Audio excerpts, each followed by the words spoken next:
My dear students, good morning to all. Welcome back on this channel Azit Mathematics. Chemistry हम लोग पढ़ रहे हैं और केमिस्ट्री में एसिड, बेस और साल्ट के बारे में हम लोगों ने सीखा है। आज उसी के तहत हम कुछ मॉडल प्रश्न लेकर के उपस्थित हैं आप लोगों के लिए, जो कि किसी भी परीक्षा के दृष्टिकोण से अति महत्वपूर्ण है। आप इन प्रश्नों को देखें, इनकी तैयारी करें और भविष्य के लिए अपने आप को तैयार कर लें। लेकिन इससे पूर्व यदि आपने इस चैनल को सब्सक्राइब न किया हो तो प्लीज सब्सक्राइब अवश्य कर ले, बेल आइकन का बटन दबाना न भूलें ताकि आने वाले क्लास का नोटिफिकेशन आप सबसे पहले प्राप्त कर सकें। तो आइए देखते हैं मॉडल क्वेश्चंस। सूचक क्या है? यदि आपने पूरे वीडियोस को देखा होगा तो आपको इनके बारे में पूरी जानकारी हो चुकी होगी कि ये क्या चीज है। जितने भी प्रश्न हैं, इन सभी प्रश्नों का उत्तर पिछले वीडियो केमिस्ट्री के वीडियो सीरीज में प्लेलिस्ट में जाइए और पूरा देखिए, आपको सभी प्रश्नों के उत्तर मिलेंगे। यहाँ पर मैं उन प्रश्नों को चुन करके लिखा हूं। सूचक क्या है? तो सूचक के बारे में पहले ही क्लास में बताया गया था कि जो अपने रंग, अपने गंध या रंग परिवर्तन, गंध में परिवर्तन हो जाए, रंग में परिवर्तन हो जाए, इसके आधार पर पदार्थ के अम्लीय, क्षारीय या उदासीन होने की सूचना देते हैं।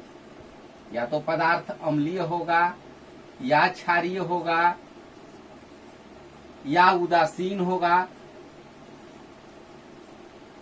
तो सूचक वैसे पदार्थ हैं जो अपने गंध अथवा रंग परिवर्तन के आधार पर किसी पदार्थ के अम्लीय, क्षारीय अथवा उदासीन होने की सूचना देते हैं। और सूचक के बारे में मैंने बताया था, सूचक सूचना करने वाले को सूचक कहते हैं। तो ये सूचना प्रदान करता है।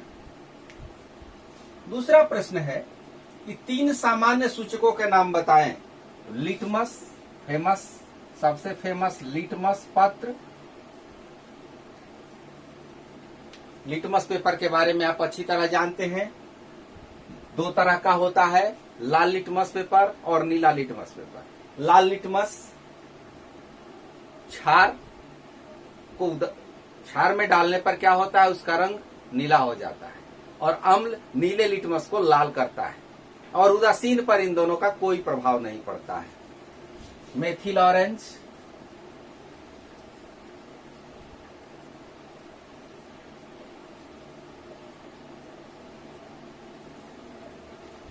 ये भी एक इंडिकेटर है।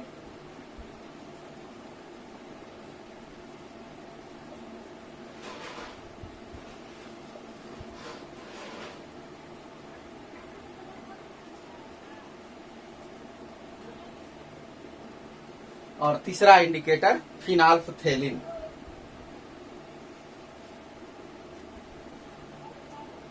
लिटमस का प्राकृतिक रंग क्या है?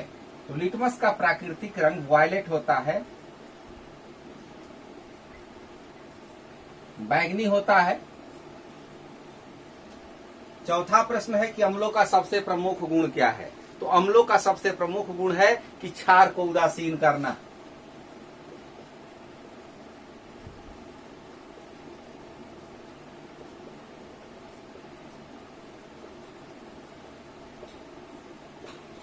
ठीक उसी तरह क्षारक का सबसे प्रमुख गुण ठीक इसके विपरीत। तो ये अम्ल क्षार को उदासीन करता है, तो क्षारक अम्ल को उदासीन करता है। यहां पर एक प्रश्न है कि प्रबल अम्ल का नाम लिखें। तो प्रबल अम्ल में सामान्यतः हम H2SO4 को लेते हैं, HCl को लेते हैं। तो उसमें से आप किसी का भी नाम लिख सकते हैं। सल्फ्यूरिक एसिड,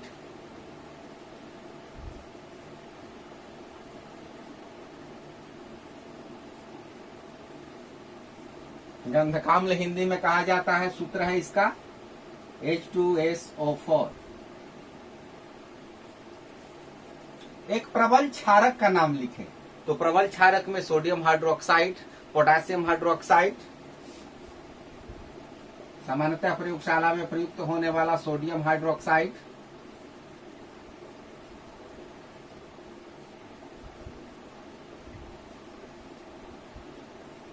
सूत्र इसका NaOH। दुर्बल अम्ल वीक एसिड, तो वीक एसिड में कार्बोनिक अम्ल,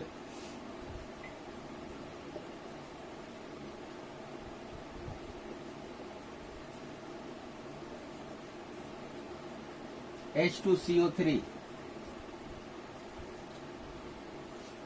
एसिटिक एसिड भी लिया जाता है जिसकी गंध सिरके जैसी होती है, एसिटिक अम्ल भी यहां पर आप लिख सकते हैं।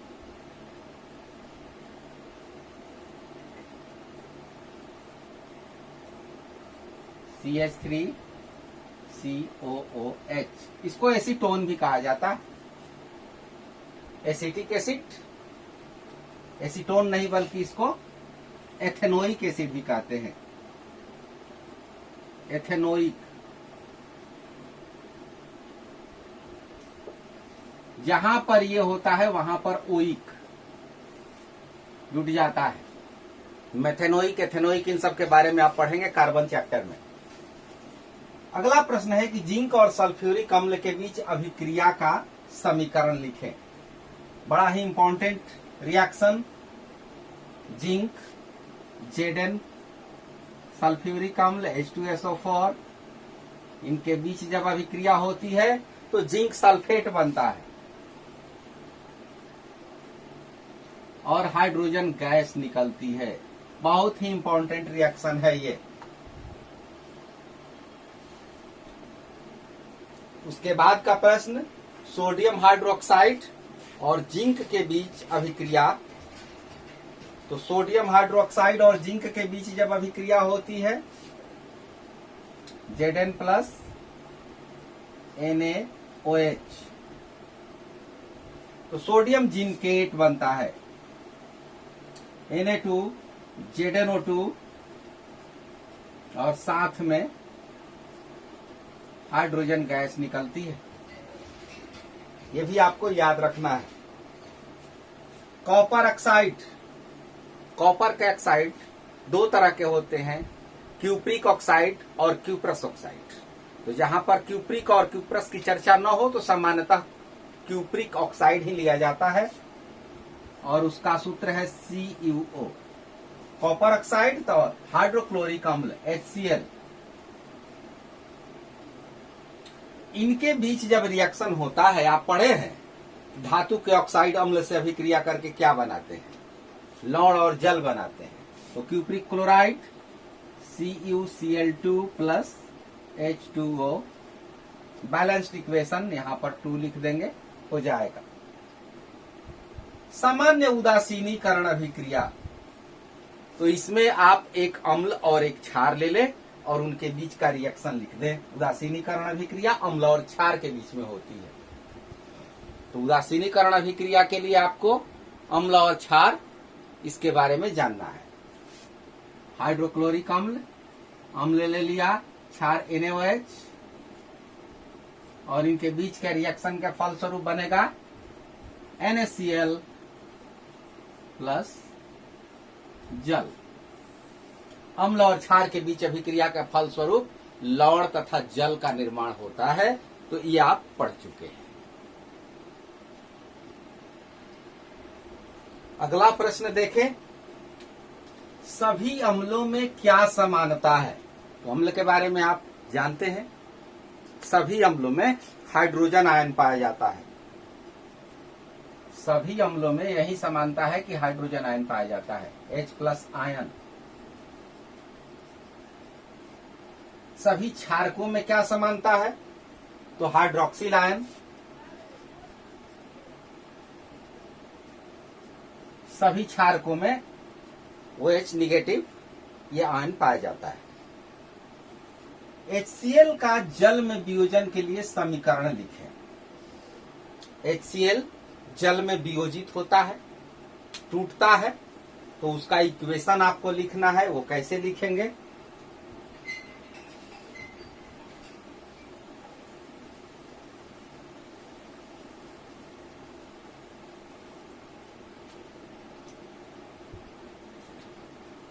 HCl,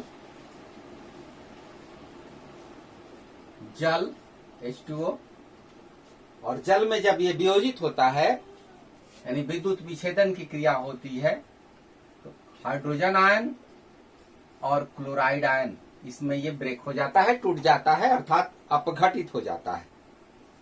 उसी तरह से NaOH का जल में वियोजन, तो ये भी उसी तरह से होगा। NaOH जल में वियोजन यानी विद्युत विच्छेदन, सोडियम आयन और हाइड्रोक्सिल आयन।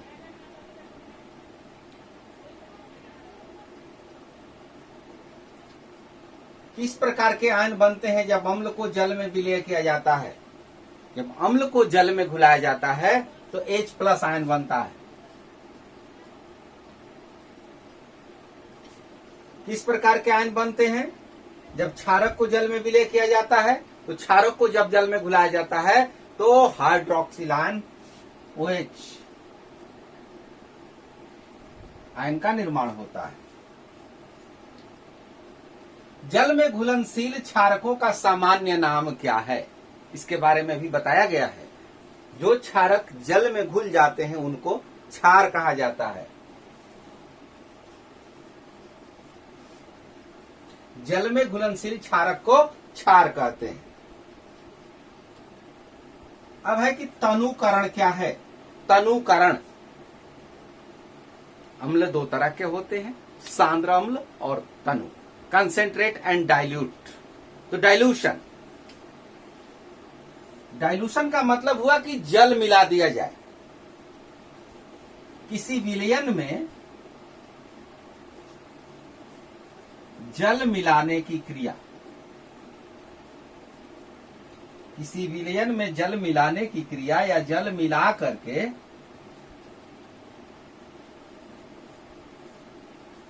तनु बनाने की क्रिया। तनु का मतलब डाइल्यूट, उसकी शक्ति को थोड़ा कम कर दिया जाता है।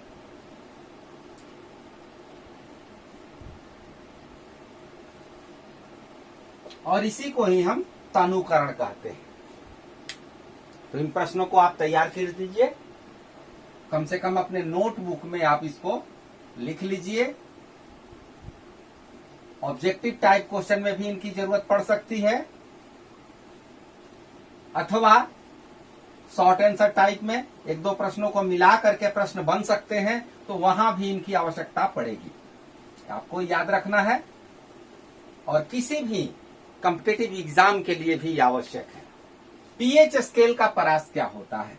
पीएच स्केल के बारे में आप जानते हैं। तो पीएच स्केल का जो परास होता है वो 0 से 14 तक होता है। ये बड़ा ही इंपॉर्टेंट प्रश्न है कि हमारा शरीर किस पीएच पर काम करता है, हमारे शरीर का पीएच मान क्या होना चाहिए। तो हमारा शरीर 7 से 7.8 इस पीएच पर काम करता है। यानी हमारे शरीर का पीएच एक तरह से क्षारीय प्रकृति की होनी चाहिए। पेट में किस अम्ल का निर्माण होता है? बहुत बार इसके बारे में बता दिया हूं। HCl, हाइड्रोक्लोरिक एसिड, जिसको नमकाम्ल के नाम से भी जानते हैं। उदासीन विलयन का पीएच क्या होता है? तो 7 होता है। अब यहां पर देखने वाली बात, कौन अधिक अम्लीय है? तो जिसका पीएच मान कम होगा वो अधिक अम्लीय होगा। तो pH 2, pH बराबर 2 और pH बराबर 6, तो ये अधिक अम्लीय होगा, क्योंकि अम्ल में आप pH स्केल में देखें, यहां पर 7, यहां पर 14, यहां पर 0, तो इधर अम्लीयता बढ़ती है, इधर क्षारीयता बढ़ती है। तो pH 2 यहां पर होगा और pH 6 यहां पर होगा, तो अम्लीयता यहां पर अधिक होगी। ठीक उसी तरह से कौन अधिक क्षारीय है? तो जिसका pH मान अधिक होगा वो अधिक क्षारीय है। एक कोल्ड ड्रिंक का पीएच मान 5 है। तो कोल्ड ड्रिंक का पीएच मान 5 है, तो ये जो है न्यूट्रल है 7 और 5 यहां पर होगा। तो इसका मतलब कि कोल्ड ड्रिंक जो है वो अम्लीय है। अब अम्लीय है तो नीले लिटमस पर क्या प्रभाव पड़ेगा? अम्ल नीले लिटमस को लाल कर देगा, लेकिन लाल लिटमस पर कोई प्रभाव नहीं पड़ेगा, वहां पर प्रभावहीन हो जाएगा।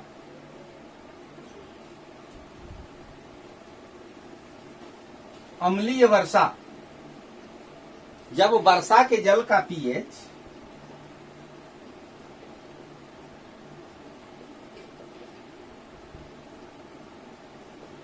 वर्षा के जल का जब पीएच मान लेस देन 5.6 5.6 से कम होता है तो उसे अम्लीय वर्षा कहते हैं। चींटी के डंक में कौन सा अम्ल पाया जाता है? मेथेनोइक अम्ल।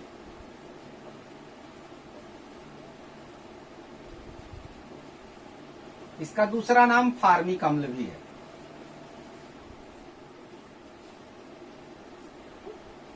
मेथेनोइक या फार्मिक सूत्र होता है HCOOH। याद रखना होगा, बड़ा ही इंपॉर्टेंट प्रश्न है। संतरा में कौन सा अम्ल पाया जाता है? तो साइट्रिक अम्ल।